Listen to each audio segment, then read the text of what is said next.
Saudi আরবে অনুষ্ঠিত হয়েছে গ্লোবাল লেবার মার্কেট কনফারেন্স। সেখানে বাংলাদেশ সরকারের প্রতিনিধিত্ব করতে দেশটিতে সফর করেন আইন, বিচার ও সংসদ বিষয়ক মন্ত্রণালয় এবং প্রবাসী কল্যাণ ও বৈদেশিক কর্মসংস্থান মন্ত্রণালয়ের উপদেষ্টা আসিফ নজরুল। এই সময় সৌদি, ওমান ও কাতার সরকারের মন্ত্রী ও গুরুত্বপূর্ণ প্রতিনিধির সঙ্গে বৈঠক করেছেন তিনি। মঙ্গলবার সকালে এই সফর ও বৈঠকের ফলাফল নিয়ে সামাজিক যোগাযোগ মাধ্যম ফেসবুকে একটি স্ট্যাটাস দিয়েছেন আসিফ নজরুল। স্ট্যাটাসে তিনি লিখেছেন, সৌদি আরবে আমার এবারের সফর ছিল সরকারি, সেখানে কিছু ভালো খবর পেয়েছি। রিয়াদে আমার সঙ্গে সৌদি আরবের মানব সম্পদ ও স্বরাষ্ট্র মন্ত্রীদ্বয়ের সঙ্গে বৈঠক হয়েছে। কাতার ও ওমানের মন্ত্রীদের সঙ্গেও বৈঠক হয়েছে। আসিফ নজরুল লেখেন, সৌদি আরব সেখানে আকামাবিহীন বাংলাদেশিদের বিষয়ে চাকরিদাতাদের দায়িত্ব আরও কঠোরভাবে দেখার প্রতিশ্রুতি দিয়েছে। চাকরির চুক্তি আগেই বাংলাদেশি শ্রমিকদের কাছে পাঠানোর বিষয় বিবেচনা করবে বলেছে। পেশাজীবীদের সার্টিফিকেটের সত্যায়ন বাংলাদেশ থেকেই করবে বলেছে।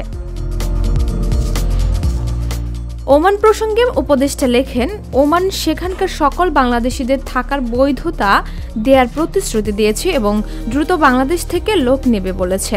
কাতারও নানা প্রতিশ্রুতি দিয়েছে বলে ওই পোস্টে উল্লেখ করেন প্রবাসী কল্যাণ উপদেষ্টা। আসিফ নজরুল আরও লেখেন, এখনও পর্যন্ত সব প্রতিশ্রুতি, তবে সেগুলো আন্তরিক মনে হয়েছে। আমরা বিষয়গুলো অগ্রগতি যেন হয় তা নিয়ে ফলো আপ করব। তিনি লেখেন, প্রবাসী কেউ আমার কাছে বিমান ভাড়া নিয়ে অভিযোগ করেছেন।